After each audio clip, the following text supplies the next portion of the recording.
Hi, I'm Rick, and you're in the Whiskey Zone, where we celebrate the spirit of the spirit.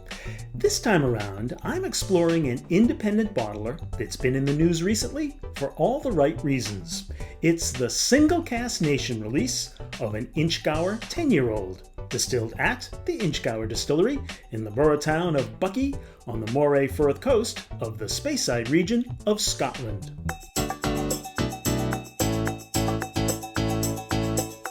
Single Cask Nation is an independent bottler that's been on the scene since 2011. And earlier this year, their scene got much bigger when they were acquired by the Artisanal Spirits Company, who also owns the Scotch Malt Whisky Society. I recently had the opportunity to meet and talk with Single Cask Nation co-founder Jason Johnstone Yellen, and he seemed genuinely excited about the opportunities that this merger brings to their spirit acquisition efforts. One thing I appreciate about Single Cask Nation releases is the amount of detail they put on the bottle labels. They let you know precisely what's going on inside. This 10-year-old release is the product of a marriage between two casks, an ex-bourbon barrel and a first-fill Oloroso sherry hogshead, and it was bottled at a hearty 54.5% ABV. Now, when it comes to the coloring and chill filtering, I got it straight from the horse's mouth that there is none of that foolishness going on here. However, despite there being such great info on the bottle label about everything else, this info is surprisingly missing. So here's my suggestion. Put it on the label, guys, just to help out someone who's potentially buying off the shelf and who's never heard of Single Cask Nation before. Or maybe just for people like me who want to be reassured.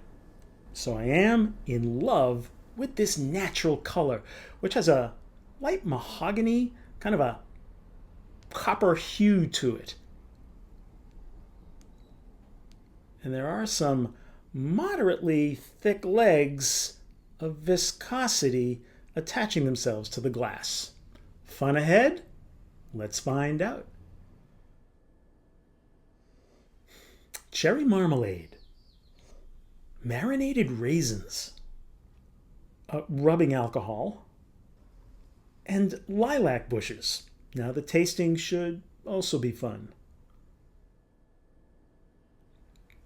It's got a chewy texture to it, like prunes that have been marinating in Coca-Cola. Cherry liqueur. A Dominican cigar that's had its tip dipped in buckwheat honey. And a chocolate malted with an espresso floater. Now, I'm thoroughly impressed with the flavor profile straight out of the bottle, but what the heck? Let's play around with it and add some water. The water reveals more spice, like cardamom, and a root beer vanilla float. Peanut brittle. Burnt caramel. And spicy Mexican hot chocolate.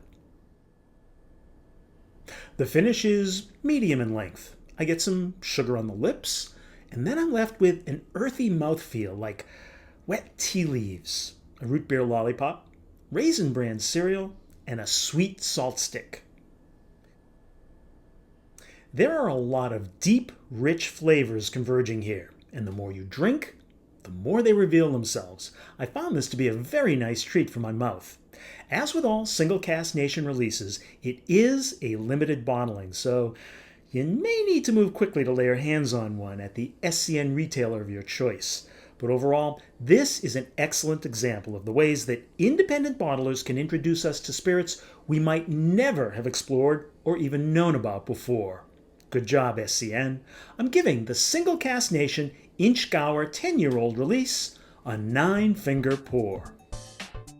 Thanks for sharing 5 minutes of your very valuable time with me as I took a deep dive with the Single Cask Nation 10-year-old Inchgower release. If you'd like more, then please feel free to uncork thewhiskeyzone.com.